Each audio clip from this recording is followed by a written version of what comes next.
Good morning. Welcome to the 7th Annual Faces of PAD Vascular Ultrasound and Vascular Conference. This is a 2-day event, and we're starting off with ultrasound first, and appropriately so. As I say to my team, ultrasound is Tina, what is it again? The heart of the practice. That's what I say. Because if you don't find it, I can't fix it. And so I'm one of the vascular surgeons here at Vascular Institute at Chattanooga, and a company that we started about 8 years ago. And we're really trying to focus on changing how we deliver vascular care for our area. And ultrasound support and the educational part of this is critical for the mission of trying to change what we do in this area for our very sick communities, very sick in vascular disease. So we have a great roster of people speaking today. This is a relaxed conference. We have it set up so that there's 2 speakers and then maybe a case study. And then at that point, we'll finish on the stage here, so there can be questions and answers. So jot your questions down while you're listening. We want to get to those questions, because if you're thinking about it, oftentimes somebody else is thinking about it, and we want to get that conversation started. So to start our program this morning, we're going to be talking about cultivating physical well-being. This is very important for our techs. I need you guys to stay healthy so that you guys can keep doing what you're supposed to do. And Abigail Mize, I've known for probably about 8 years. She's worked in Michigan, and I got to meet her a number of times in different educational venues. But she is by far one of the most excellent techs I've ever had the pleasure of working with, and I'm looking forward to Abigail's talk.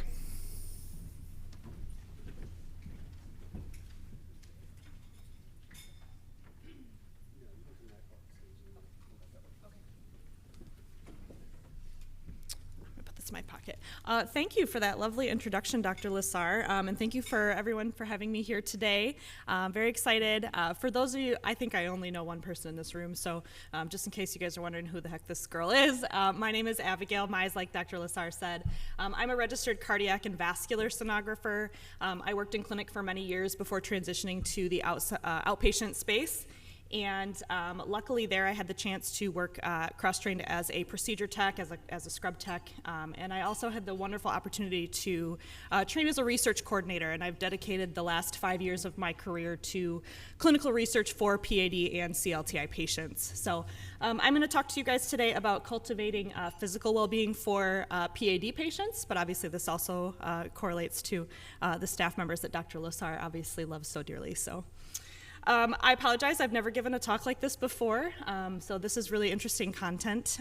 I tried to keep this as condensed as possible because it can get a little muddy and I don't want to lose people, so bear with me, and I'm looking forward to any questions you guys have. Full disclosure, I do work on the clinical research team at Reflow Medical, but that is not pertinent to this discussion today. Oh, I lost my slides on the screen. Okay, so what is PAD? So peripheral artery disease, you guys at VIC see that a lot. There we go, thank you. That obviously is the buildup of plaque in the arteries in the periphery, the arms and the legs.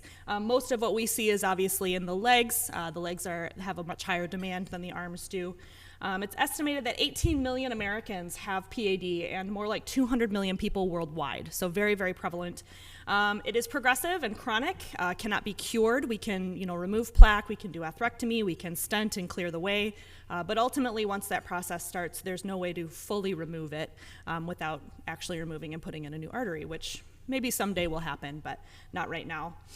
Healthy lifestyle and medical treatment are obviously our biggest defenders against the disease, maintaining that healthy lifestyle, diet, and exercise. And once we know that these patients do have that process beginning, we want to try to intervene early with the addition of medication as well. So signs and symptoms can vary across patients and also vary across severity, but they shouldn't be ignored. Any, first sign of any issues, we'd want to get testing going right away. Because without intervention, obviously patients can progress rather quickly, they can progress rather slowly, but ultimately if nothing is done, that's when we start to see issues with open sores and then ultimately amputation, which is what we want to prevent. So who's at risk? So understanding, history of our patients and their lifestyles has a huge impact on who we suspect may be impacted by the disease. So recognizing those risk factors is huge. A lot of the risk factors are very similar to the cardiac patients. So older age, high cholesterol, high blood pressure, diabetes and chronic kidney disease patients are huge. We don't fully understand the nature of the process, but for whatever reason, diabetes patients and kidney disease patients specifically, we start to see that medial calcification. How many in here are ultrasound techs? All right, lots of ultrasound techs. Okay, so you start to see that halo in the artery, right? You're like, oh, that's going to be a non-compressible ABI. Very, very typical for chronic kidney disease and diabetic patients. And then family history, I can't tell you how often we hear, yeah, my mom had an amputation, my uncle had an amputation, my brother, my this, my that. That plays a huge factor. Genetics we really can't outrun, so we want to try to head that off early. And then unfortunately we do see higher rates of PAD in the African American and Hispanic populations. So symptoms I mentioned before can vary across patients and across severity of the disease, but the most common generally starts with some sort of pain, usually when walking. So that's that very specific claudication, which can unfortunately be misused sometimes, but claudication itself is very specific to pain while walking due to ischemia. It's not just pain with walking, it has to be related to ischemia, and it's generally resolves at rest, and then it is reproducible in distance. So you hear patients say, I walked to my mailbox this morning and I had to stop halfway through. The pain went away, made it to the mailbox. Made it halfway back, the pain came back. So very reproducible, and it does resolve at rest. Then you progress into more like ischemic rest pain symptoms. You can have numbness, you can have weakness or heaviness in the legs due to just a simple lack of blood flow. And that's when patients start to have pain at rest. They're sitting at breakfast and their feet are burning, or they're sitting watching a movie and they have to just move their legs because they're so uncomfortable. Generally, they're cold to the touch as we progress. Either if their feet feel cold to them, or if you actually physically touch the foot, it does feel cold. You'll have those dry, thickened toenails, burning sensation, we talked about that, aching in the feet and toes, and then as we continue to progress, that's when we see a physical breakdown. So you start to see hair loss on the legs, you start to see open sores that won't heal, and then ultimately gangrene can lead to amputation. So we get a lot of patients who, they're older and they think that this is just aging pain. Unfortunately, as we see a lot of other specialties trying to work their way through PAD, we have a lot of patients who say, oh yeah, I just attributed it to getting old, but sometimes those symptoms can be mistaken for PAD. So PAD has a huge impact on these patients. You guys have all seen that, especially when we get to the later stages and then we get into amputation. But even earlier on than that, being in pain while walking or doing your daily activities is really, really uncomfortable. We have a lot of patients who, unfortunately, the pain starts to progress and then they dial back on their activity. And then their pain continues to get worse and their cardiovascular system starts to get worse. So it sort of is like a compounding issue. Some patients don't experience any pain either. Again, going back to diabetes patients who have diabetic neuropathy or severe neuropathy distal, if they don't feel their toes and they stubbed their toe and didn't notice that their toenail bed came separated and they've got a non-healing wound. We've had patients who have come to us and said, yeah, I don't know how long that's been there, but it looks pretty bad. And it's probably been there for quite some time, they just couldn't feel it. So regular examinations of the feet is huge here. And when symptoms do worsen, we see sort of a bidirectional relationship between worsening of cardiovascular health and becoming more sedentary, and then the other way around, becoming more sedentary causes the PAD to worsen. So critical limb ischemia, this is the more advanced stages. This is when you start dealing with rest pain and then continuing into tissue loss. Advanced stage PAD is referred to as CLI or CLTI, chronic limb-threatening ischemia. The goal of treatment now really truly is, okay, we need to intervene. How are we going to intervene? And evaluating that patient to determine what the best modality is here. It's estimated that 1 to 3 million Americans suffer from CLI. And unfortunately, CLI diagnosis carries a higher mortality rate than a lot of cancers. So keep that in mind. It's very, very dangerous. Once patients carry that CLI diagnosis, they're in a tough spot. And the mortality rate over 5 years is generally closer to 60%. So keep that in mind. A patient is diagnosed with CLI, the clock is running. Quality of life, we talked about this a little bit already, but we do have some questionnaires that are specific to PAD and CLI patients. I have personally seen this a lot in the research space. These are quantifiable measures that are evaluated. They're essentially given a numeric value for each item, and they can kind of quantify how well a patient is doing before and after an intervention or a treatment. But quality of life is hugely impacted by PAD. They can't do their normal exercises. They can't go walking every day. They can't golf. I know I live in Michigan, so we get a lot of snowbirds. So they all come down here for the winter. And when they can't play golf, they really have a hard time. They that's a tough thing for patients as they get older to kind of give up. So. But they also are then, their social activities are then impacted. They can't go, hanging out with their friends and going to do their normal social activities that they're used to doing. So quality of life is a big one. That's why we really want to try to, spread as much awareness about PAD as we can.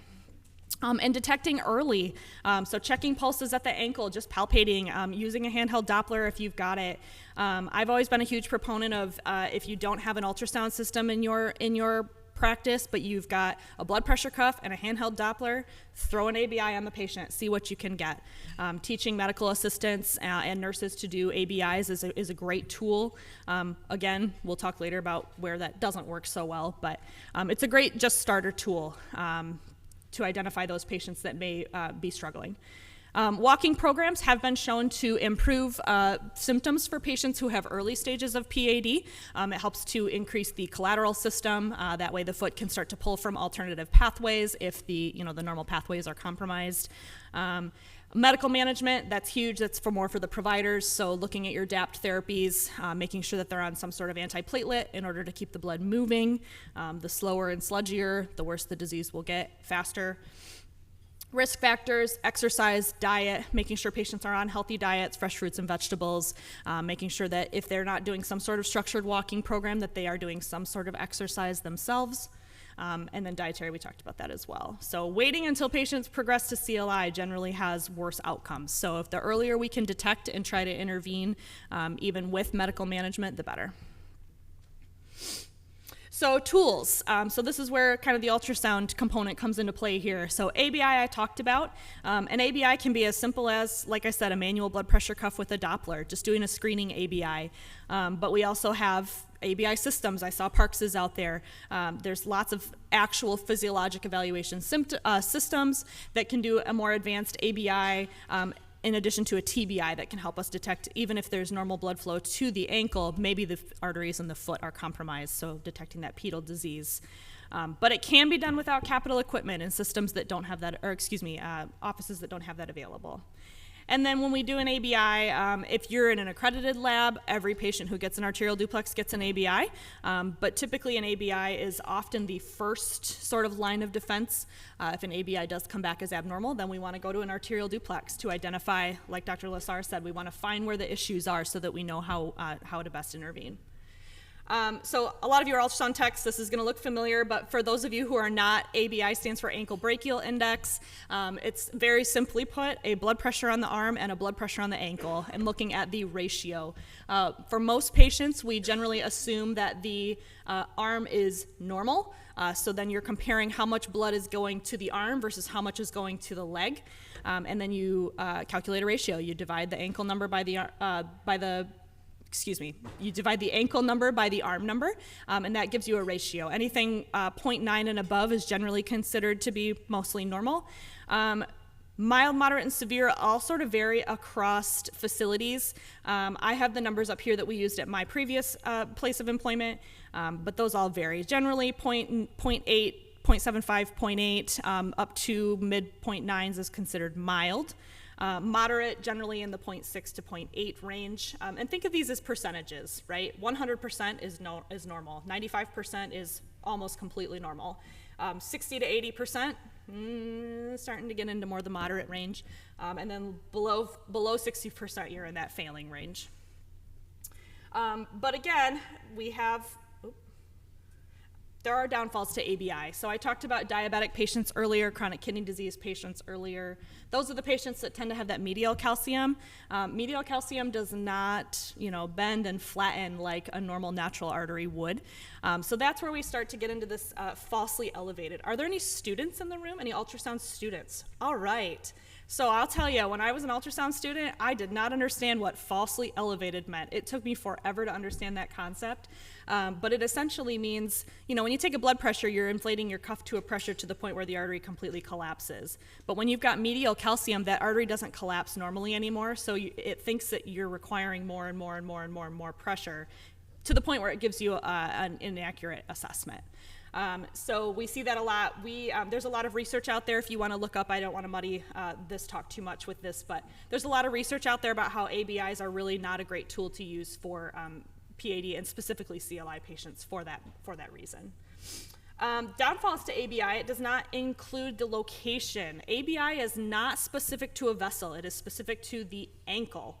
So you generally report a pressure at the dorsalis pedis and the posterior tibial artery, but the value that goes on the report is the higher of the two numbers. It's specifically a ratio for the amount of blood that gets to the ankle, so it is not specific to the location. It also doesn't necessarily indicate if there's single level, meaning femoral popliteal disease, or multi-level, meaning femoral pop and tibial disease. Generally, as the disease worsens, those numbers do get lower and lower, but it doesn't give you an exact location. And then we're using blind Doppler for ABI, so a lot of times collaterals can be picked up if a vessel is occluded and you've got a really close by vein that happens to have some sort of continuous flow. Sometimes that can be mistaken. And then we don't necessarily have great definition of the pedal-plantar arteries. I talked about TBI, so TBI does give us. There we go. TBI does give us a little bit more information as far as the flow beyond the ankle and into the foot. Usually the pressure for the great toe is the pressure is taken at the great toe, and we can't use Doppler on those arteries because they're very, very small. So we use some sort of light sensor similar to like what a pulse ox looks like. But a lot of labs don't have TBI. You do have to have more of a physiologic type system for that. And then we obviously can't take a TBI if a patient has had a toe amputation or a transmetatarsal amputation. So this is where duplex ultrasound comes into play. Duplex ultrasound, obviously we're directly visualizing the arteries. We're looking right at where the issues are.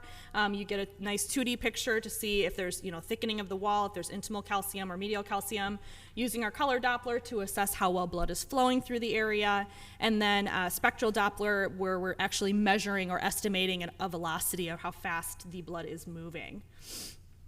So this is an example of a normal, I think that's a clip on the left, there we go.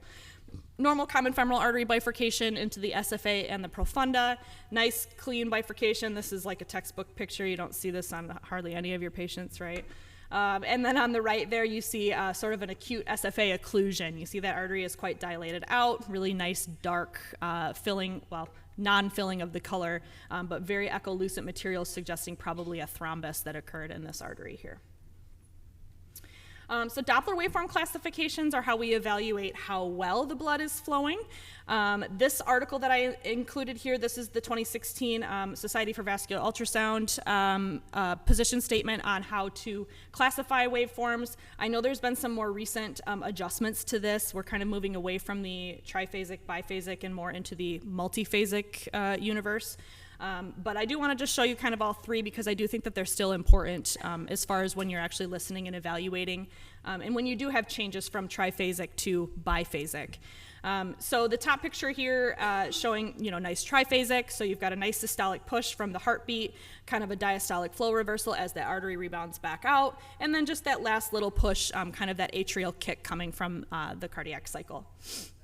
And then biphasic is also considered normal in most instances. So here you're seeing an above the baseline systolic push. You see that little rebound, but you've lost kind of that end diastolic atrial kick. Sometimes you'll see a biphasic waveform that is kind of stays above the baseline. You do have sort of your nice sharp upstroke, stays above the baseline, but does come back down, and then you have that atrial kick that still shows pretty evidently.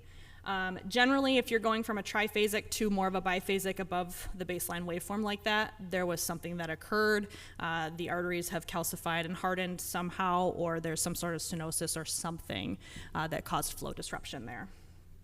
Excuse me. And then monophasic, we've all seen this, post-occlusion or post-stenotic waveform where you've lost a lot of your phasicity, and at this point the foot is just pulling what it can. It's all above the baseline. It's all pretty consistent flow with just a little bit of systolic push. Even further down toward the ankle, if you've got a really severe occlusion, sometimes there's barely any upstroke here. And those are all monophasic or abnormal waveforms, suggesting pretty severe proximal disease.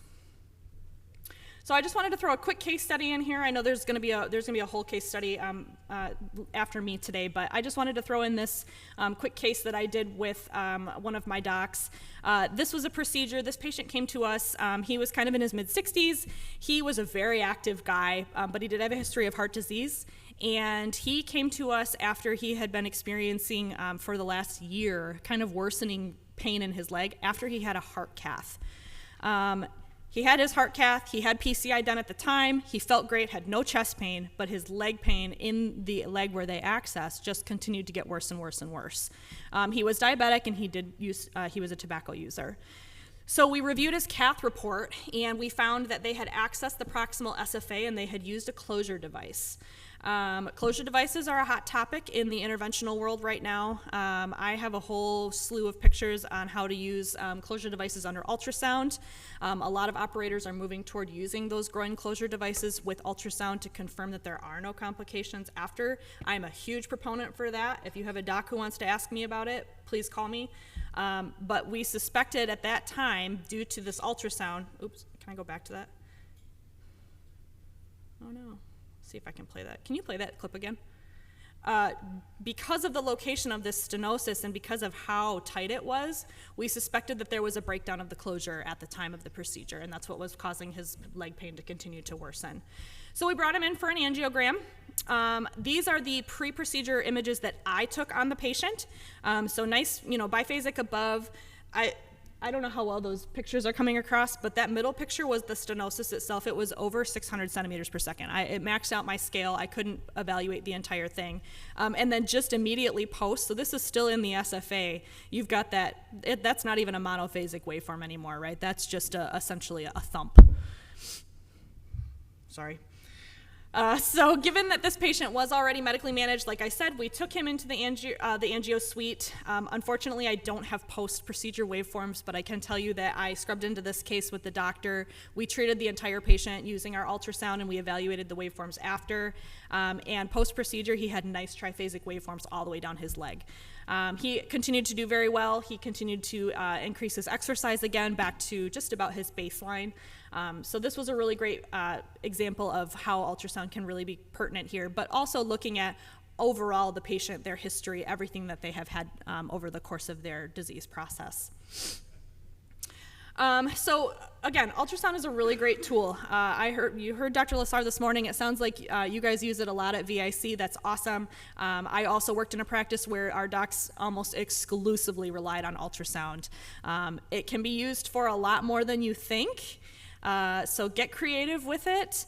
But I think sonographer knowledge is huge. Just knowing and being able to see things like this that you don't see in school, for example, or seeing in regular diagnostic labs who don't specialize in seeing those PAD and CLTI patients. Just know that there are some really cool things that you can do with the ultrasound.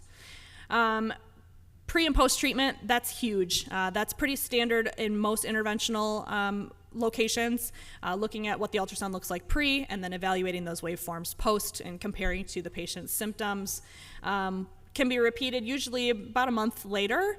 Medicare guideline dictates how often you can repeat an ultrasound depending on the patient's diagnosis, but a lot of places will do 1 month later and then typically at about a year if they haven't had any change in symptoms or any decline. But anytime there's a change in symptom, new onset pain, the changes in color of the leg or the foot, or if the patient has a wound and the wound was healing and then all of a sudden the wound healing stalls or worsens, absolutely order a new ultrasound. Multidisciplinary approach is huge. That's another hot topic right now in the realm of critical limb ischemia. I talked about how we reviewed that cath report. Sonographers, don't be afraid to look at that stuff. That's all pertinent information. If you've got access to the patient's EMR, do your research. You're looking at this and you're like, man, we are missing something. Go look at, see if they've had a cath report, see if they've had a previous angiogram. Arm yourselves with that information so that you can truly give the physicians a really, really thorough report of what looks like is happening. Our sonographers worked very, very closely with our clinicians. So our PAs and NPs always, looked at the ultrasounds when they saw the patients. Anytime there was any concern, they ordered ultrasounds right away. We also work very, very closely with our podiatrists and our wound healing physicians in the community. Having that direct contact and direct discussion is huge for the success of these patients.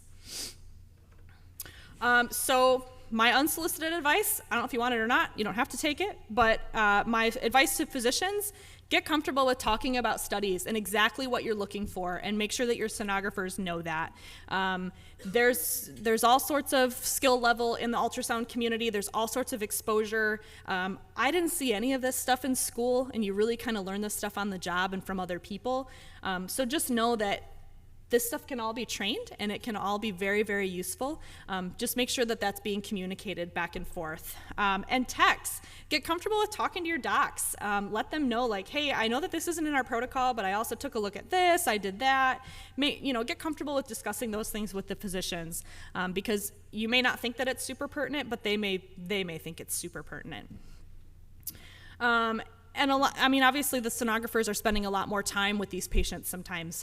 We get an hour and a half to do, one or two studies. I'm not familiar with VIC's scheduling system or anybody else's scheduling, but our patients usually only had a half-hour time slot for their appointments, but that included the entire appointment. So most of these docs are only spending, 15 or 20 minutes at a time versus an hour where the sonographer gets to talk to a patient. So they may tell you a symptom that they forget to tell the doctor. So take all of that in, get comfortable with communicating that to your providers. And remember, you can use ultrasound for more than you think. Get creative with it. It's a great tool pre-post, but it's also a really great tool for during the procedure. I know Dr. Lessard does all of his own ultrasound, but the docs that I worked with did a lot of ultrasound during their procedures. So we always have a sonographer scrubbed into our interventional procedures for the peripheral cases. We've done entire cases only under ultrasound guidance with just pre and post angiograms. So it's a very, very versatile tool that can be used for a lot of really cool things. So if you have any questions at all, please feel free to track me down. I will be here all day, but I really appreciate you guys letting me talk to you about this today. So thank you very much.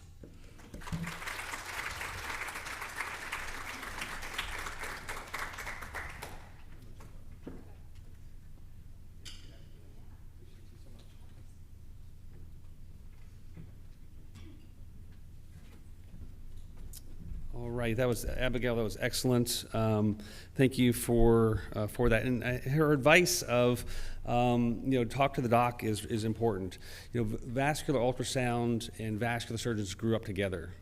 That's how we started. I needed to find something in the body to figure out, to answer a question I might have, and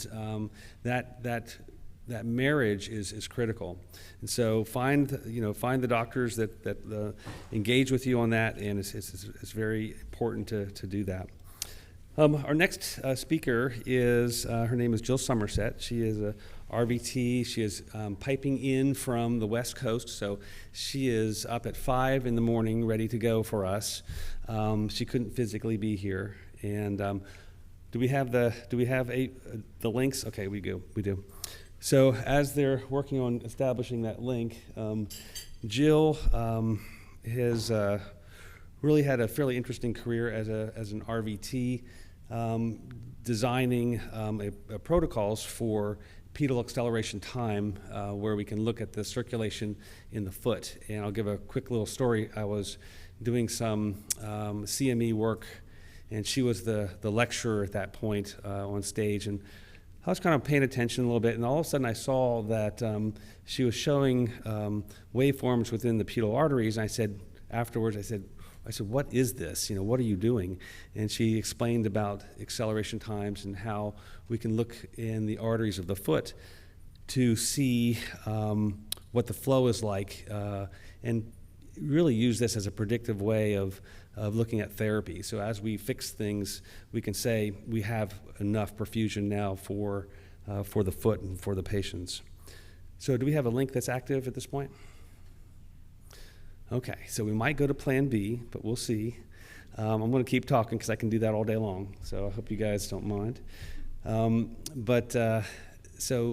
Jill is currently working in Oregon, and she still does clinical work with doing ultrasonography, planning cases for her physicians in that area, but also involved in some research and has developed a mechanism or machine to actually measure PATs in a more simple way. So hopefully we're going to get a connection here pretty soon. All right.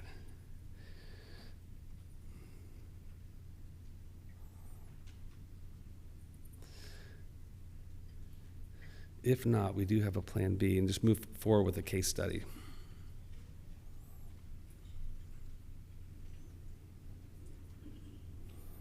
So please be patient. While we're doing that, while we're waiting to get Jill's link set, I just wanted to welcome everybody to the conference and point out that all of the vendors are set up in the hallway, sponsors set up in the hallway. Please visit them during the breaks throughout the day. Without them, we couldn't have put this nice conference on, so please be sure to stop there and engage with them. We got the link? We got the link? More to come on that. All right, Jill, it is your show. Okay, amazing. Well, thank you, Dr.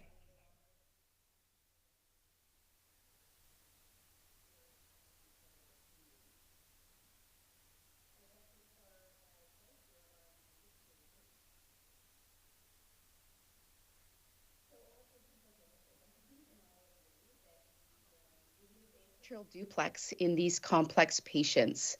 And in the patient on the far right, we need a way to determine after revascularization, have we done enough for this patient's forefoot wound?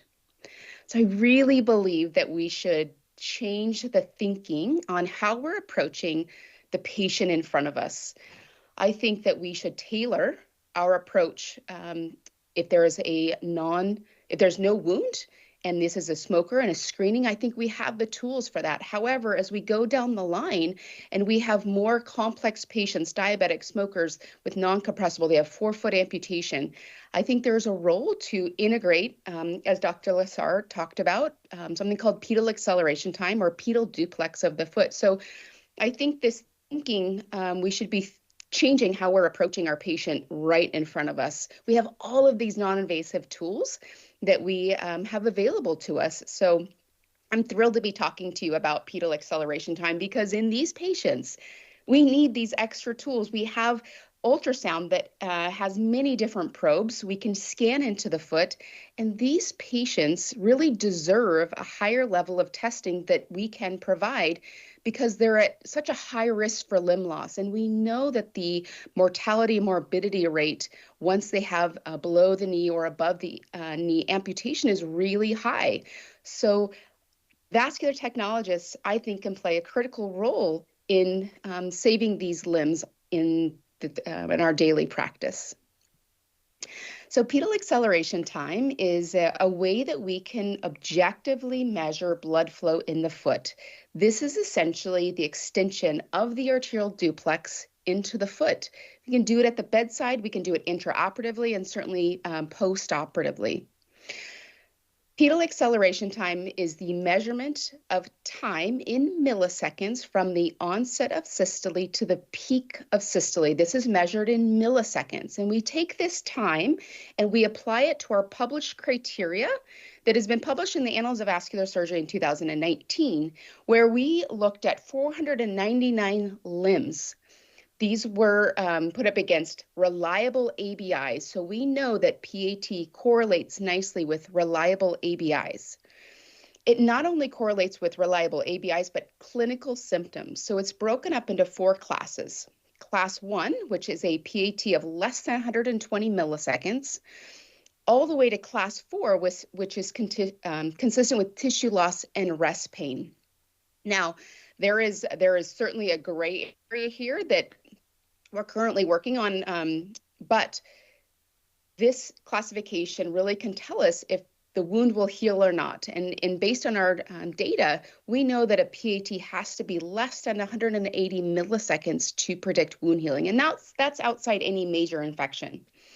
The other beautiful thing about PAT is it captures all of the collateral flow. So you can have a patient with a short SFA occlusion, robust profunda, 3-vessel runoff. Their PAT is going to be normal, and they're probably asymptomatic, and maybe the ABI is 0.8. So I think it's a more objective way to look at blood flow because it captures all of that collateral flow. Now, fast forward to 2024. And I've been teaching globally and collaborating with my colleagues around the world. And so now we have other correlation metrics that I think are really important to note. That PAT not only correlates with ABIs, it correlates with toe pressures. A French-Canadian group published this really nice paper showing that correlation from PAT to toe pressure. And then more recently, in early 2024, colleagues in Portugal and I did a study looking at PAT correlating that to toe pressure. So we're gaining more and more evidence to show that PAT is a comparable test. And hopefully this will make it to the guidelines because that ischemia ring, I think, deserves another metric beyond toe pressure and TCPO2. So let's talk about the rules of PAT because there's a lot of questions. So how do we report out PAT? So we get this metric. We can look at all of the blood flow in the foot, but in a non-wounded patient, we are going to report out the worst PAT. In a wounded patient, we want to report out the PAT leading to the wound bed. In this situation, this would be the first dorsal metatarsal artery going to that wound bed.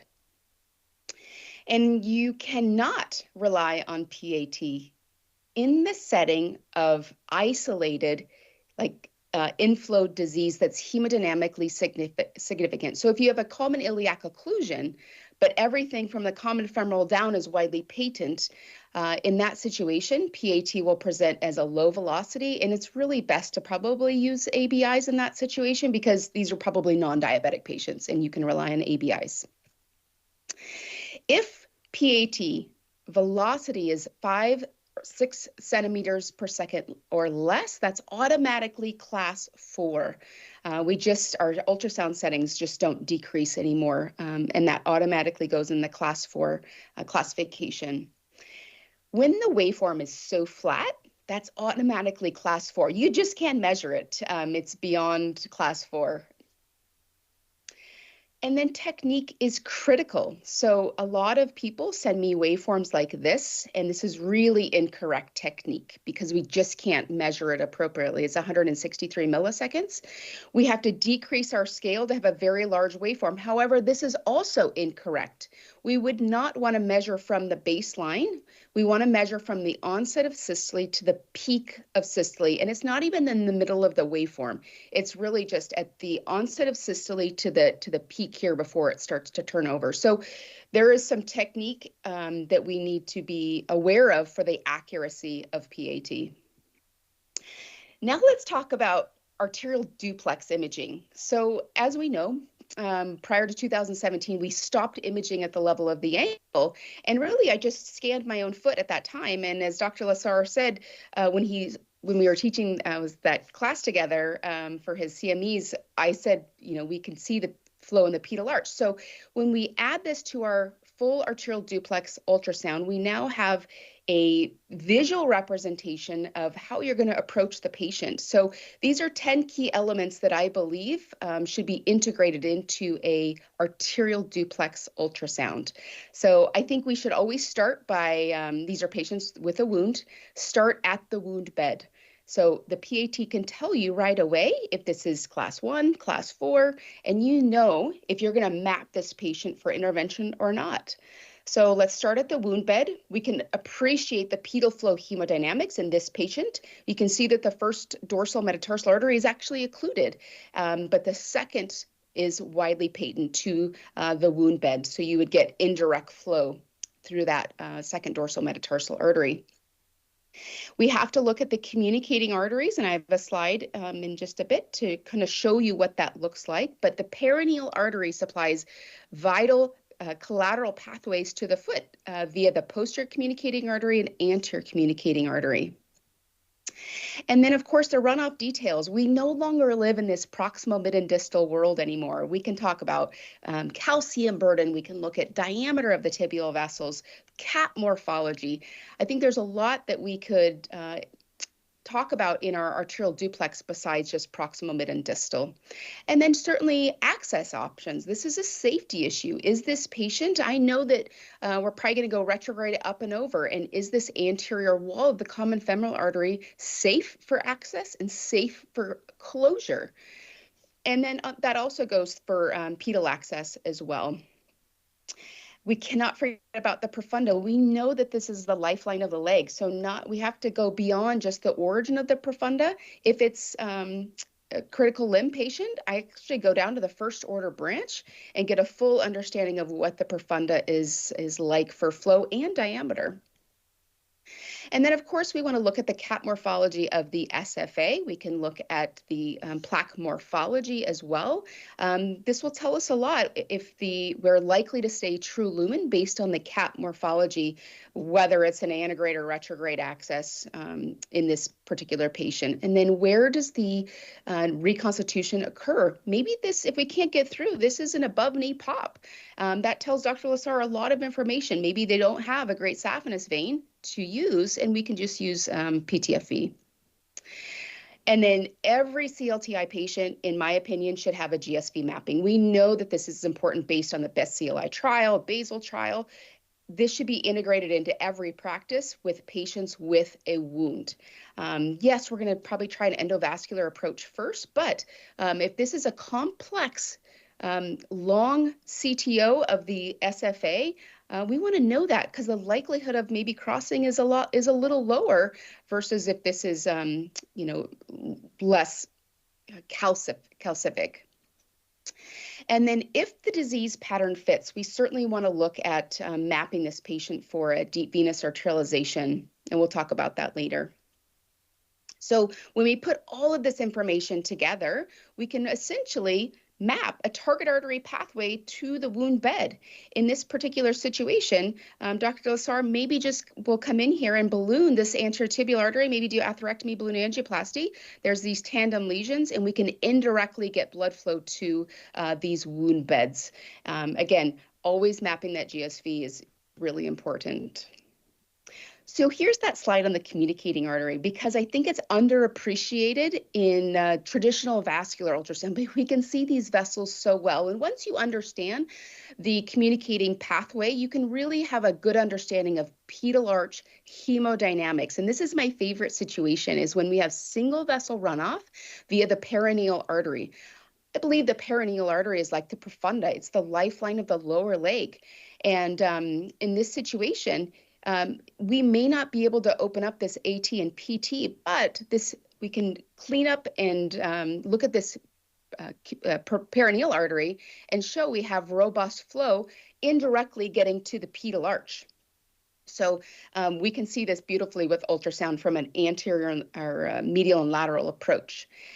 So once you understand the communicating arteries, the flow direction, then we can look at the pedal arch flow, and we can see this with ultrasound very well. This is the distal dorsalis pedis artery. We can already see this is a retrograde arcuate artery. We know that the pedal arch is intact when you see retrograde flow. So this particular patient, we just revascularized indirectly through the pedal arch, and we know that because we have duplex ultrasound to prove it, and you're going to see it angiographically anyway, but it certainly gives us a lot more insight to what the plan may be for intervention. So we have to think like a vascular surgeon, think like an interventionalist, and create a roadmap for these patients. I think we can do a detailed approach in our duplex ultrasound that can really help in the care of these patients, especially when we're planning. Of course, this is a monophasic continuous waveform on this groin. We may have to think about other access options if we're not going to treat that inflow on this patient. So this diagram can give us so much information. And I don't want to forget about this AP view. When we're in a procedure in the cath lab, we're going to look at an AP view shot of the foot. So why not do it with ultrasound? Because these metatarsal arteries off the dorsalis pedis artery can be very robust, but really we don't sometimes appreciate that from just a traditional lateral approach when we scan the foot. So you have to look on top of the foot in the setting of complex patients. So we've mapped our patient, and we have 6 fates. Like, what is going to happen with this patient based on our duplex ultrasound? Because the vascular surgeon or interventionalist will have all of these choices. Is this a neuropathic diabetic foot wound where PAT is class 1, and this patient just needs offloading, podiatric care, and medical optimization? Or is this a long CTO of the SFA pop where it looks complex, and this patient may be better suited for bypass? And look, the GSV is already mapped, ready to go. Perhaps this is just a straightforward endovascular case where we can do antegrade access in the common femoral and simple treating of the below the knee arteries with balloon angioplasty and other therapies. If the disease pattern fits where we have an occluded disc PT, lateral plantar artery, in this situation, I am thinking about a deep venous arterialization, or DVA. And then certainly there is a role for amputation and palliative care. So ultrasound really can play a vital role in the care of these patients. Now, when we talk about pedal duplex, we can use this in the entire perioperative course of the patient. So not only preoperatively, which we just talked about, but also intraoperatively. I work with Dr. Montero Baker in Houston as well. So he does his own PAT on the table when I'm not there. And this is a really lovely tool to use as an endpoint to say, we are done, because we know that a PAT is predictive of limb salvage. So these are the 3 papers showing that a PAT of less than 180 milliseconds is indicative of wound healing. So we have an endpoint, whether that's direct or indirect revascularization. So you just put the probe at the wound bed during the intervention, and we want to take a PAT on the table. And then this is what it looks like. I scrub in Portland in cases, and we're looking for that interval change during the procedure from, this would be class 4 to class 1 at the wound bed. So when we're there, I'm also monitoring for embolic signatures, just like we do in the Circle of Willis with we used to do it with endarterectomy during cases, but now in the foot with atherectomy, balloon angioplasty, stenting, we can see these embolic signatures during therapy. There can be a lot of them, and we're certainly learning more and more, but I think what's important is understanding what is clinically significant and not clinically significant.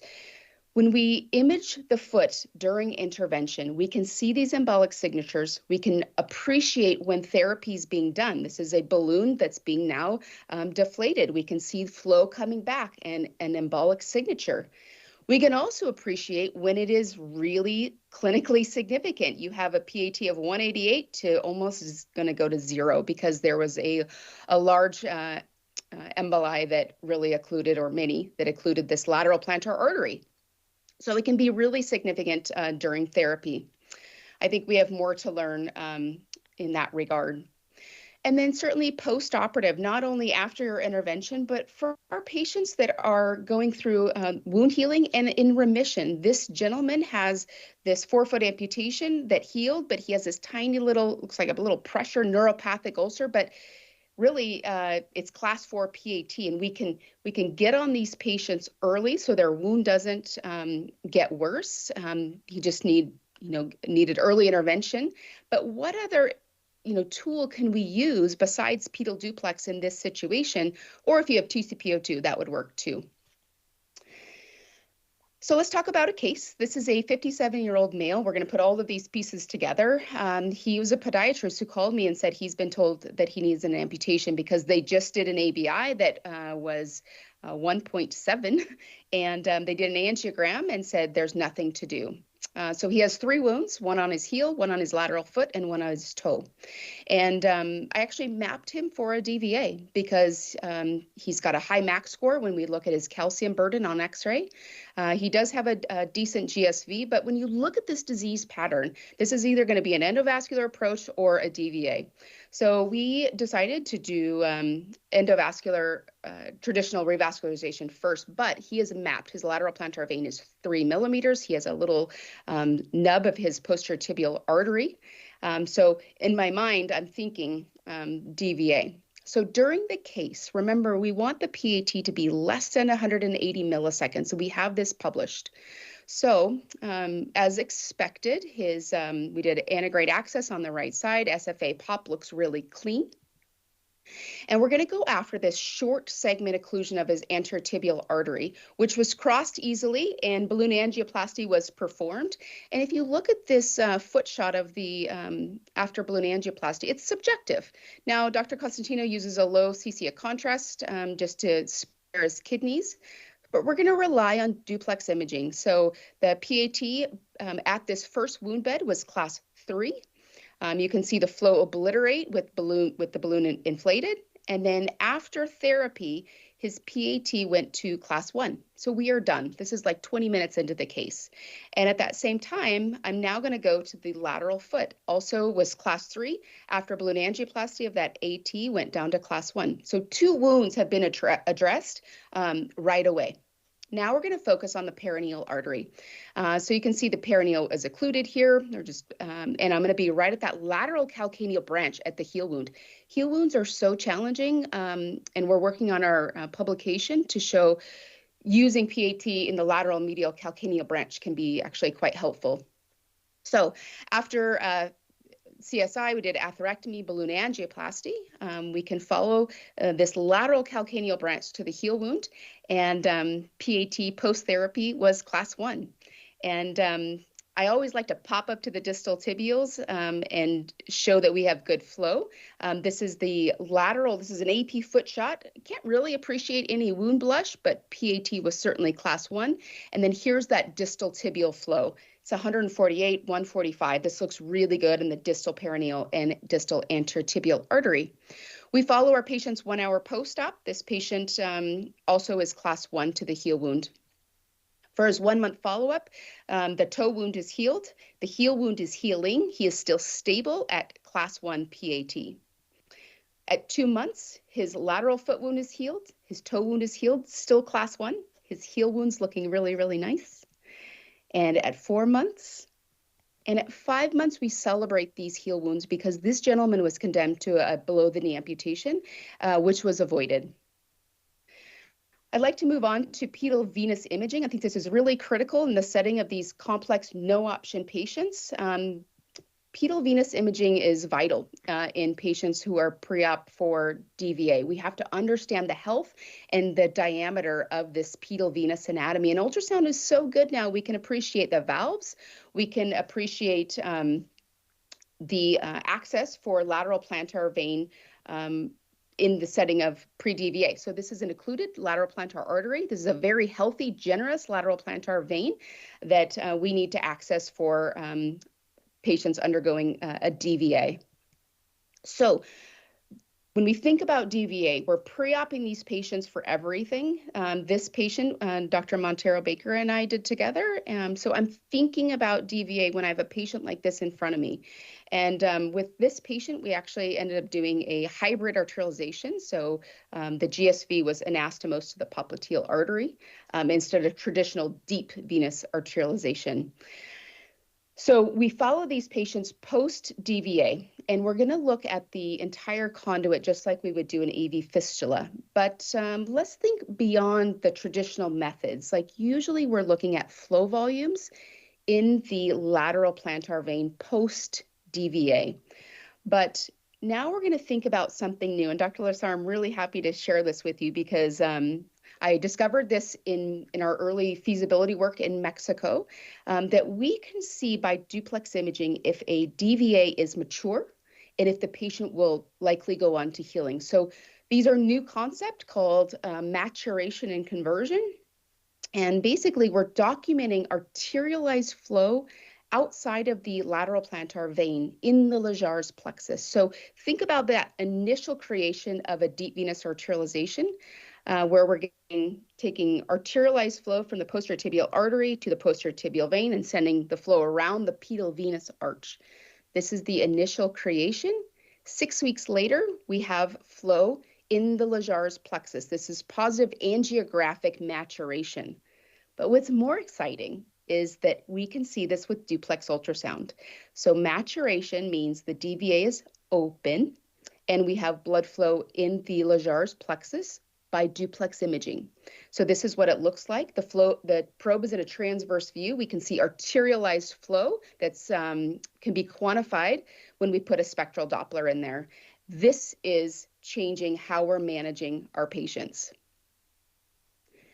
Now, when the DVA goes down or occludes, and they likely do, and we still have those positive arterialized flow in the Lejar's plexus, this is now called conversion. This patient has reached a point where we probably don't need to go back in and open this DVA because they've reached a point of converting. They have reached a point of angiogenesis and recruitment in their pedal venous system into the foot and to the wound bed. So this is a great example, that patient that I showed you a couple slides ago with her gangrene. This is the hybrid arterialization that actually occluded at 4 months. She had a guillotine amputation, but she had converted. She had arterialized flow in that Lejar's plexus. This is what it looks like. And more importantly, she went on to heal her guillotine amputation and a really terrible heel wound, all from her converted flow after her arterialization. So this is really important for ultrasound technologists because this is a non-invasive way to evaluate our patients post-DVA. I'll leave you with this last case. This is a new area of interest. This is a spine stimulator case in CLTI patients. This is a patient in Oregon who is a cattle rancher, lives out in the boonies, and he's 82 years old, non-smoker, but he is diabetic. And if you look at his disease pattern of both limbs, I mapped him for DVA. He has very healthy and generous lateral plantar veins. So I am mapping him for DVA, but we're going to try first endovascular revascularization first. You can see his right foot is consistent with that kind of poor option. We couldn't get any better blood flow through the native arteries on the right or the left. So this is consistent with someone who is better probably suited for a DVA, but he declined. He declined everything. No bilateral BKA, no DVA. So he opted for a spinal cord stimulator for his pain in his foot. And you can see his wounds are getting worse. He's got edema. He's just in very bad shape. But what's interesting about this case is that I did real-time pedal duplex imaging with spine stimulator. You can see the stimulator's off. And this is leads that are placed in the lumbar region of the back. When the stimulator is optimized, we see an interval change from class 4 to class 1. And it's pretty remarkable right before our eyes. That was on the right, left. Now on the right, his flow is optimized, and with the spine stimulator turned off, you can see the flow goes to class 4. So this gentleman was optimized as much as we could optimize him. So he underwent a left forefoot amputation with a right followed. I just saw him about 8 days ago, and he has almost healed his bilateral TMA. And what's so cool about this case is he has the same conversion signatures in his foot that I saw with DVA. So I think we're onto something. I think we can have a variety of treatments for these patients. I think we have to rethink our approach to CLTI patients using pedal duplex imaging. We have to map appropriately for the patient in front of us for open bypass, DVA, whatever it may be. Ultrasound plays a vital role in the care of these patients. So we have an opportunity to improve the care of these patients from an ultrasound standpoint, and like Abby said, collaborate with our physicians. So thank you so much, Dr. Lessard, and I'll stop right there. Thank you, Jill. Jill.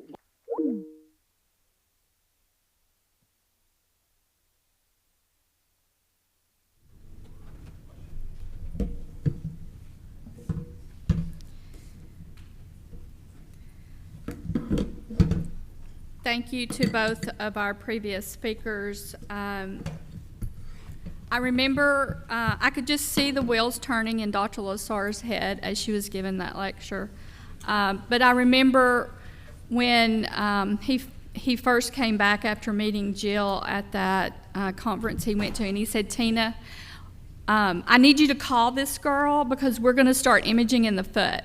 And I looked at him and I said, "No, we stop at the ankle." We don't image those arteries in the foot. He goes, "Yes, we're going to do that." And so we've been doing it now several years, and it really is remarkable, the information that you can give the vascular surgeon to help take care of these patients with these wounds. As an ultrasound tech, it's always, that's what I love about my job, because we're always learning something new. And when the PA, now we've been doing them several years, and it really is remarkable the information that you can give the provider in the setting of taking care of these patients. Our next speaker is one of the techs at Vascular Institute of Chattanooga, Savannah Pledger. She has been working with us for several years. She graduated from Coosa Valley in 2009. Savannah is one of those techs.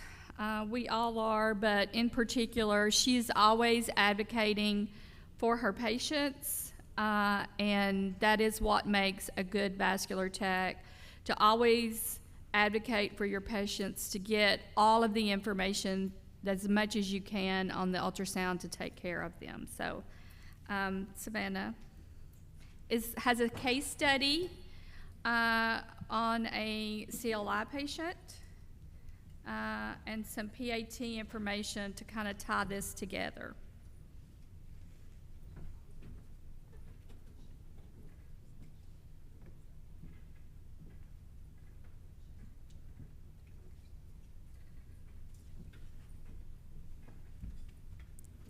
Thank you, Tina. Good morning, everyone. So today I'm going to be presenting a case on critical limb ischemia. Y'all bear with me, it's my first time. How do you do this? The green button. I hit it.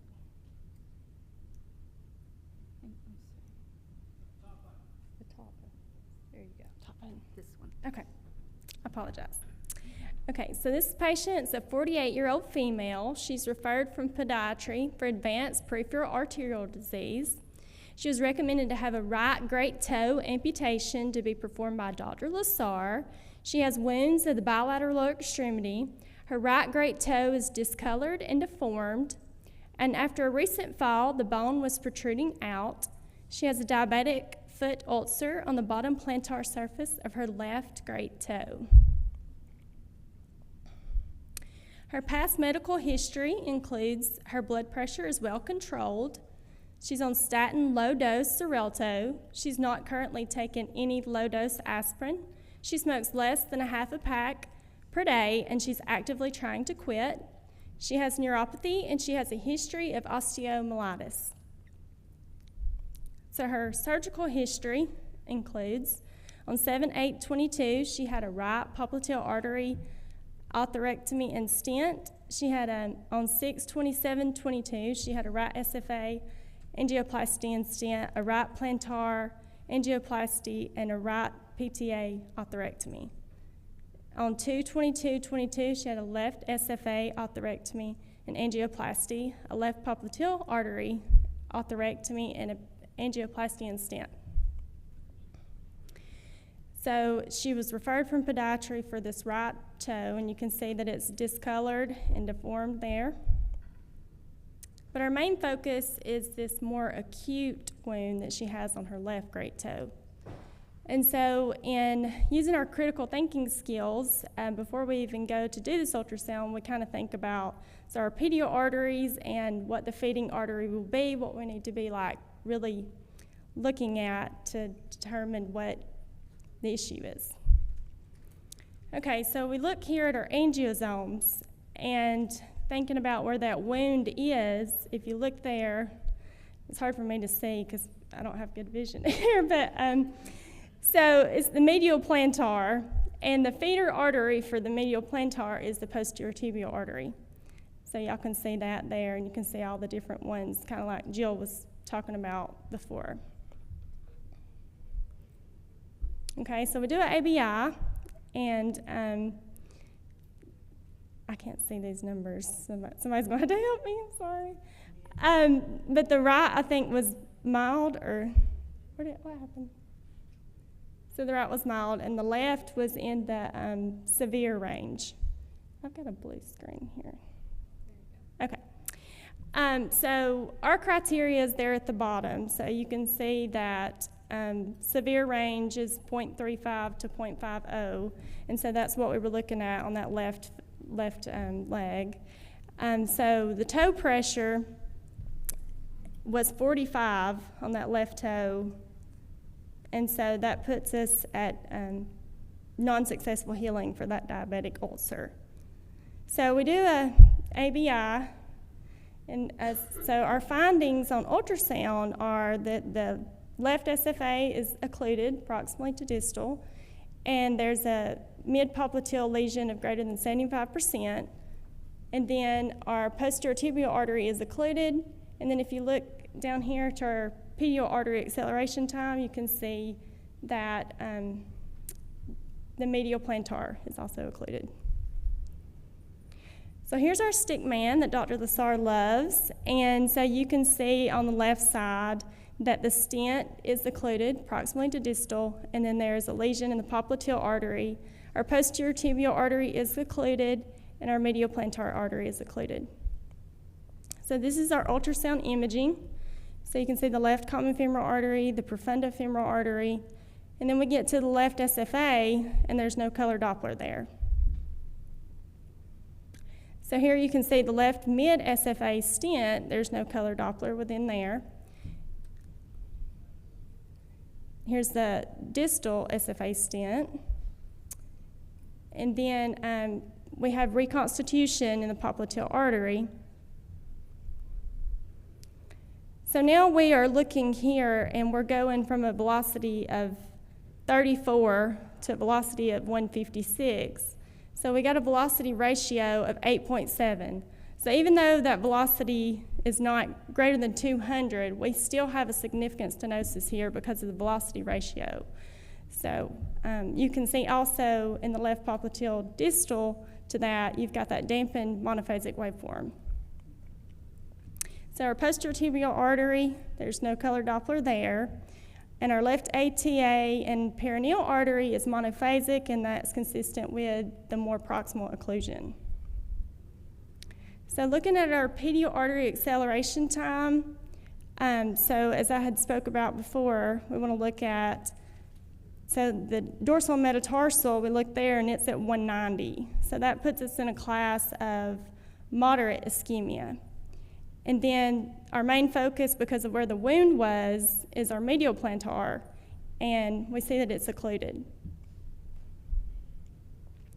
So she goes in for a procedure on 5/5/23 for prox to distal SFA atherectomy, angio, and stent, left prox popliteal to mid atherectomy, angio, and stent. And on 5/6/23, she had to go back in to have a thrombectomy of the tibioperineal trunk and the posterior tibial artery because she had an acute ischemic incident. So the diagnostic findings on 5/5/23, which had a left SFA to distal, prox to distal occlusion and a left proximal popliteal artery 100% in stent stenosis, as well as a left mid popliteal artery stenosis of 50 to 59%. Okay, so here's the arteriogram, and these are clips. I'm going to need somebody to play for me. So the very first one, it kind of goes fast, so really watch it. So the very first one, we're looking here at the prox mid popliteal artery, and when they inject the contrast, you can go ahead and play it.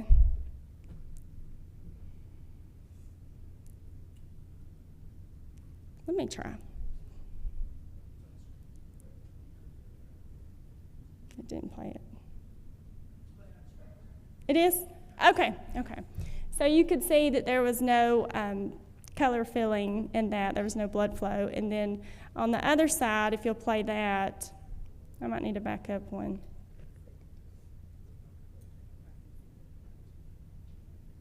You can see after they performed the procedure that the contrast is filling the stent walls. And then we have a still image here to show you as well, so you can see the stent. I'm on a different one, I think.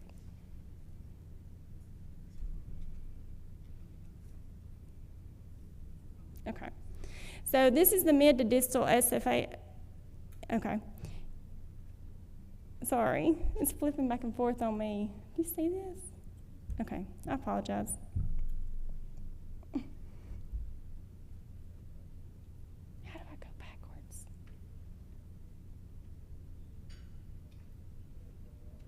Okay, yes.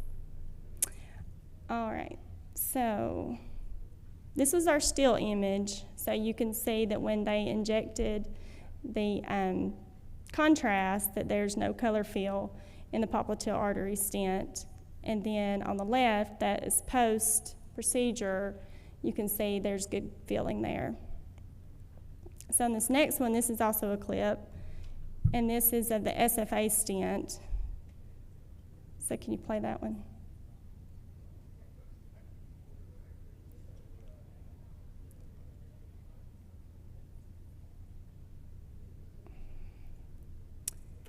Okay.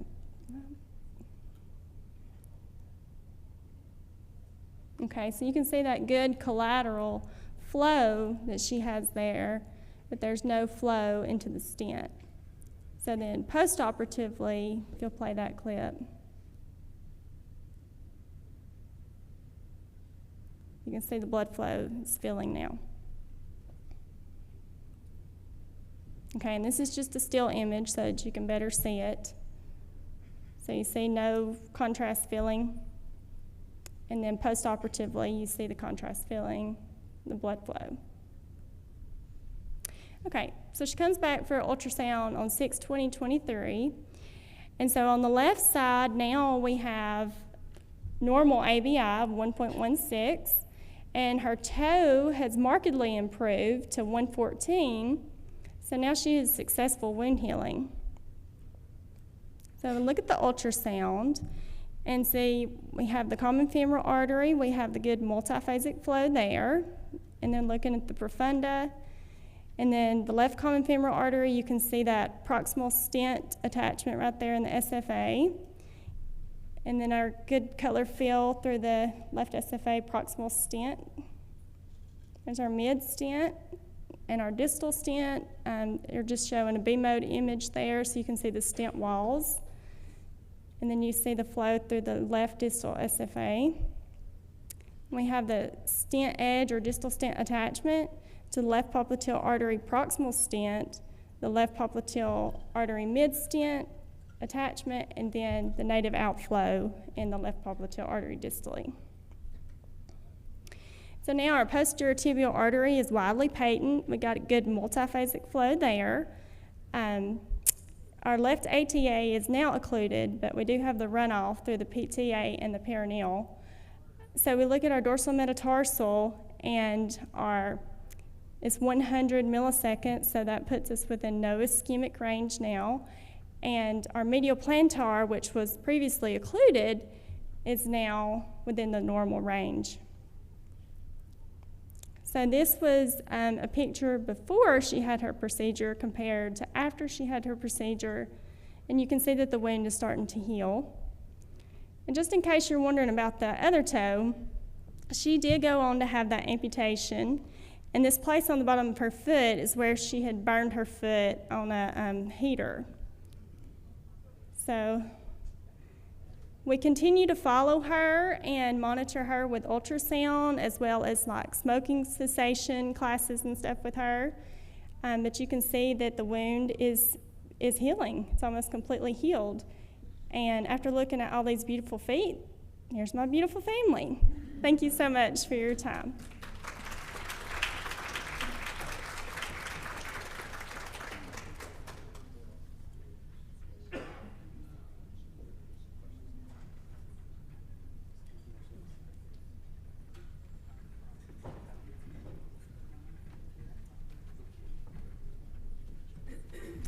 I want a second round of applause for Savannah, please. This was her first time.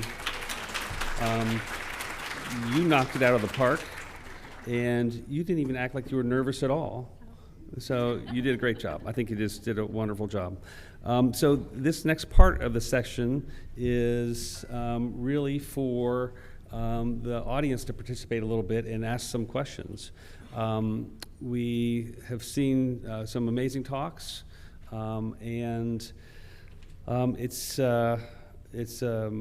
It's important to understand that ultrasound is critical as part of the care team for vascular patients. You have to have a surgeon interested in what you're giving them, and there's a give and take. And when you can see that connection, and when there's a connection in your orbit with the physicians that are rendering care, it becomes very clear that the vital information that you show us immediately helps the patients.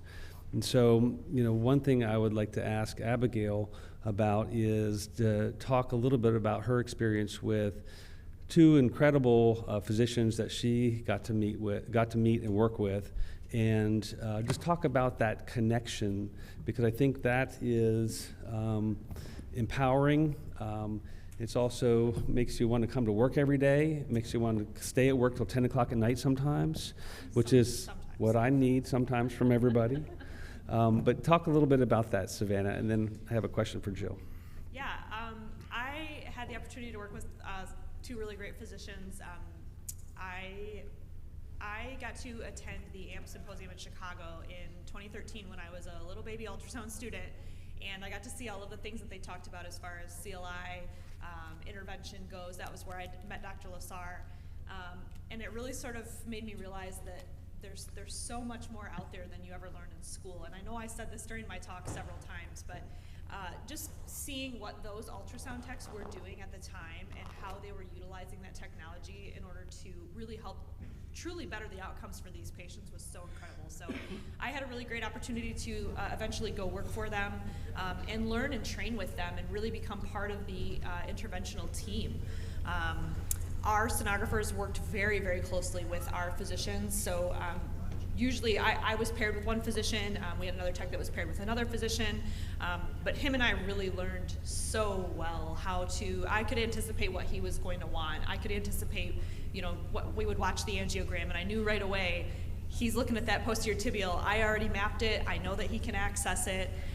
It really becomes a really great dynamic as far as becoming, including the sonographers in the interventional team. So I'm very, very grateful for that experience. That kind of helped me parlay that into participating in the research that they did and kind of learning all aspects of the disease. So very thankful for that.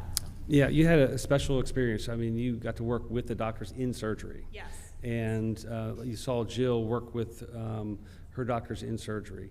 Right now, like at Vic, most of the team stays within their ultrasound lab, and we don't cross-pollinate too much. You do a lot of your own ultrasound, though. But I do a lot of my own ultrasound. Yeah. So I am MD RVT. You are the RVT, Yes. right? So 20-something years.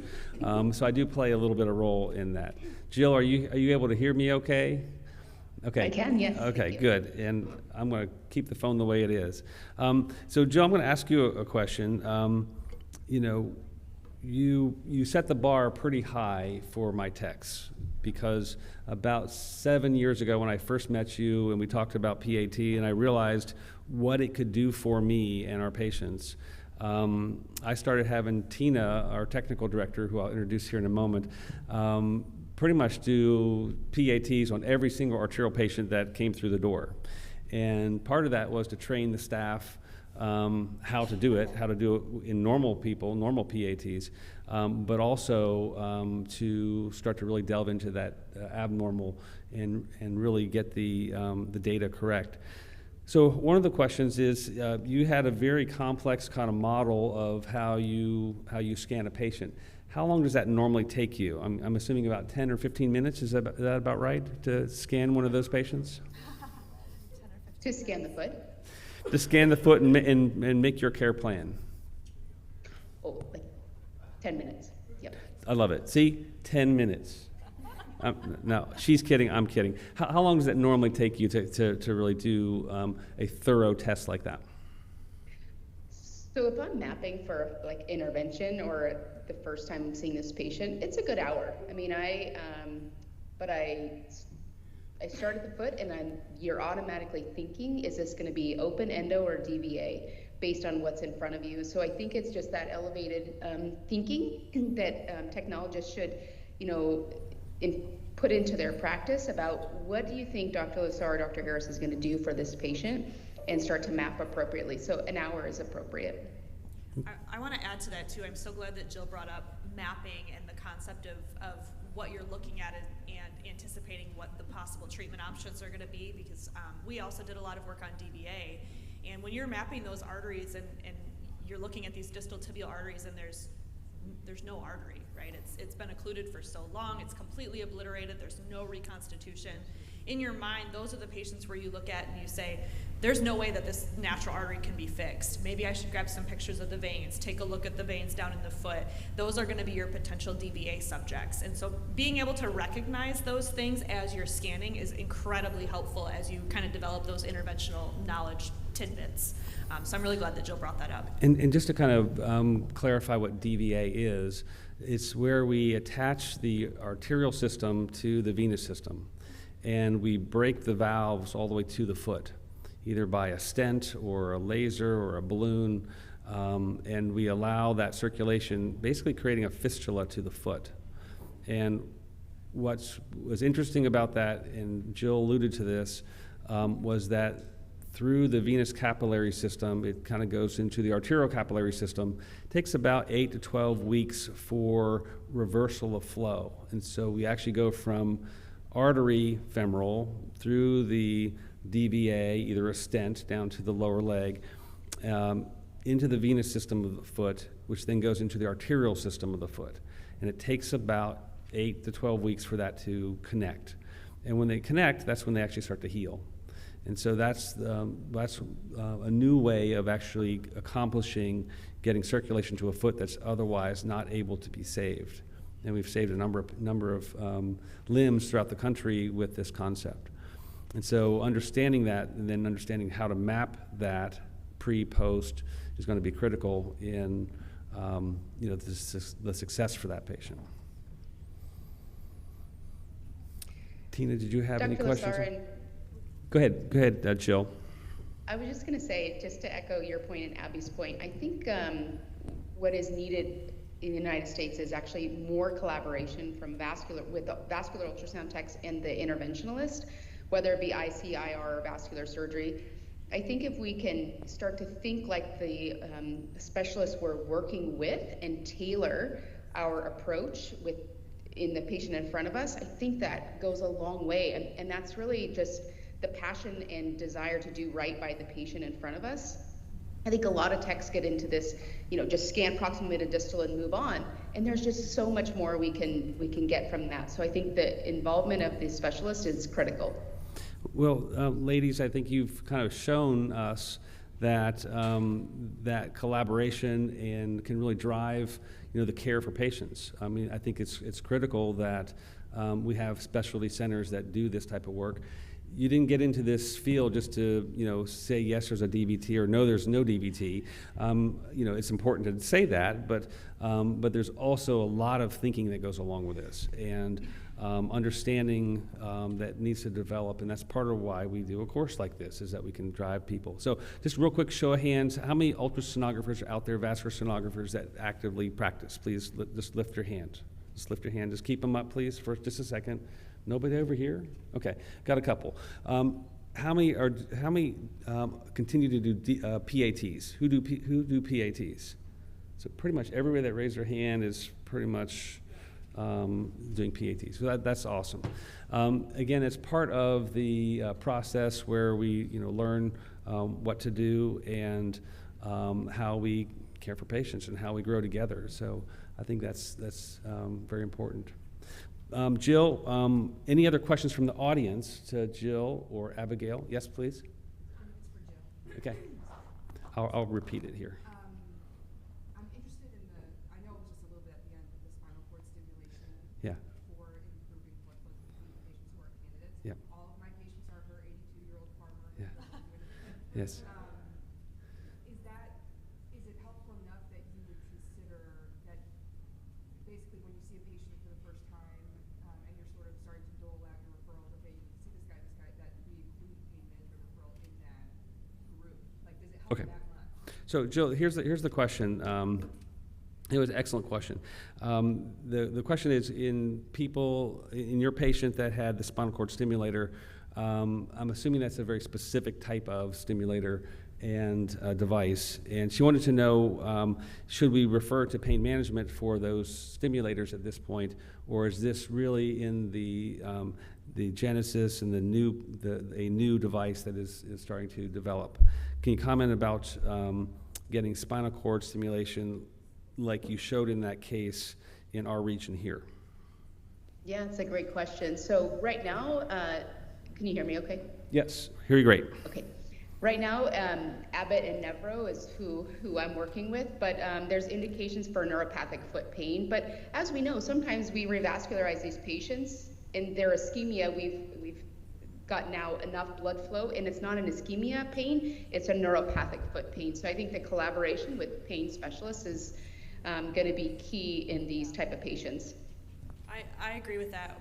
The center that I worked in, we saw about 94% of our patients were CLI patients, and we started incorporating palliative care into that workflow, because they're uncomfortable. You can't just throw pain meds at them all the time. They need Right. true management systems. So palliative care and pain management, I think, are huge for the management of these patients. Yeah, that's wonderful. Is that neurostimulator available throughout the country, or is it in very specialized places at this point? No, it's available throughout the country. I think you just have to work with, because they do a 2-week temporary placement, so any IR or interventional pain doc can do it, and then they're placed permanently by neurosurgery. Does Mary place those? Mary places the temporary in her OBL, yeah. That's cool. Okay, But that's then excellent. we work with a neurosurgeon for permanent placement. Yeah, that's a great question. Is there any other questions to either of our speakers? Yes, ma'am. Hi, my question's for Abigail. You were mentioning how ABIs maybe aren't as accurate for diabetic patients. Mm-hmm. I work in the primary care setting, and I have a lot of patients that come in, and so a lot of them want to know, they have high cholesterol, hypertension, the trifecta, right? And they want to know what damage they've done, and they come in with a lot of neuropathy and that bilateral leg pain. And so I'm just curious, like in the outpatient setting, do you recommend doing ABIs, or how would we start that work up? So for those of you who didn't hear, the question had to do with ABIs in diabetic patients and how to utilize that tool for outpatient assessment. The question is, or excuse me, the short answer is, there's a huge answer to that question, but that's a great question. The short answer is it depends. It doesn't hurt to try. If you can get some sort of data, especially if you're familiar with how to use a Doppler, and you can hear what that pulse actually sounds like, if it sounds like it's good and bounding, or if it sounds like it's very dull and lulled. To answer your ABI question, the pressures are going to vary. It doesn't hurt to try. Anytime you're starting to get into like the 200s range and you still can hear that pulse, chances are it's not going to be a compressible vessel and it's not going to be an accurate measurement. But in a primary care setting like what you're used to, I don't think it hurts to at least give it a shot. I think it's a great screening tool because if you do get a valid number and you're getting, in the 0.6, 0.7 range and you know it's abnormal, that's great information. But also if you're getting a non-compressible value or a falsely elevated value, that's also very valuable information because that also tells you that there's something going on. So I think in general it's a great tool to utilize, but just keeping in mind the downfalls, especially for the diabetic patients. Okay. Yeah, I currently have a patient who is working really hard to get off of all of her medications, and I don't know if that's going to be possible. She's diabetic, high blood pressure, high cholesterol. She wants to come off of her statin, and I'm telling her I don't think that's a good decision. But like I know there's the coronary artery calcium score, which you can tell what the plaque is doing to your heart, but in the periphery, that's why I was wondering ABI. I was like, okay, how can I prove to her that this is something that is actually in your system and it's happening? Like you said, you can't get rid of cholesterol, Right. but we can treat it, and so the idea is to prevent it from building up in the first place. Right. I can't necessarily speak to the whole cholesterol. That's more of a physician thing. I know there's a lot of positive support for staying on statins as far as the cardiology world from where I'm used to, but I don't know what the recommendation is. Sure. So let's just clarify the different patients. One is if they're an end-stage diabetic, kind of what we're seeing on the pictures here with gangrene and they're in big trouble. That's a whole different ABI than someone that just has diabetes. So about 15% of our population in the U.S., 10% we know have diabetes, about 4 or 5% have diabetes but don't know it. So those are the danger. Those are the people in danger right now. ABI is predictive. ABI is predictive of mortality. So if you can get an ABI of 0.9 or less, they have PAD. They have arterial disease. And so then that's the group of patients. Once we make that diagnosis, they have PAD, then we can actually start implementing medical therapy for it. And so what happens is people run for long periods of time not having a diagnosis, and then they're not on an antiplatelet. They are not on an anti-cholesterol, which has nothing to do with cholesterol. It has everything to do with inflammatory process within the plaques that cause heart attacks and strokes. And so we give anti-cholesterol medication for the anti-inflammatory properties, not necessarily to drive down to a normal lipid level. And the other part of this is as the ABI drops 0.9, 0.8, 0.7, 0.6, mortality rates follow that ABI curve. So when you come in at 0.6, they're already very advanced disease. And so you can tell a patient, hey, we think you actually have advanced PAD at this point. And that means disease throughout the arteries of the body, in the heart, in the brain, in the legs. It may not be symptomatic where they can't walk or they're not having a chest pain or a heart attack, but they are at high risk. And so those are the population that we want to shift over to medical management as soon as possible, because otherwise we don't prevent it, and we can prevent this. And so it's a great question. Any other burning questions? We still have 2 whole minutes. Dr. Quazzo? By the way, Dr. Frank Quazzo is my latest partner and newest partner, and he is visiting us from Norfolk, where he just finished his, well, you didn't really finish your naval career because you're in reserves at this point, but he's been with the U.S. Navy for a number of years and is now working at Vic. Thank you for your service. Question for Jill. The intraoperative PATs, are your doctors just getting those, or are they also doing a completion angiogram? Then second question, have you seen a difference in durability of the procedure when you get that class 1 at the end of the procedure versus, Jill, did you hear that question? I did, yeah. Okay, thank wonderful. you. No, I forgot them. So first question. Are the doctors doing it when they do it in the procedure, or when you're doing it in the procedure, can you see what you need to see? Can you tell, is it that it changes to a more normal waveform? Yeah, are they substituting the PAT for a completion angiogram? What are they relying on? Yeah, so we do do a completion angiogram for correlation purposes, obviously in insurance, and show that we're there. But to be honest, she uses such a low amount of cc of contrast that it's not great. We really rely on PAT.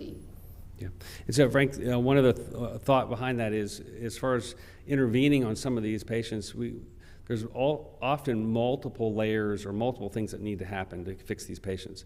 And sometimes you get to a point where you've done enough, you think you've done enough, but you're not sure. And that's where intraoperative PAT, I've used that before, throw the hockey stick probe on the foot, look at the waveform. If it's gone from class 4 to class 1, then I can stop. I can feel like I can say I can stop. Or sometimes you look at the blush, you get lazy and just look at the blush in the foot, and that can tell you that you're fine. But that's always a question doctors have, interventionalists have, is when is enough enough?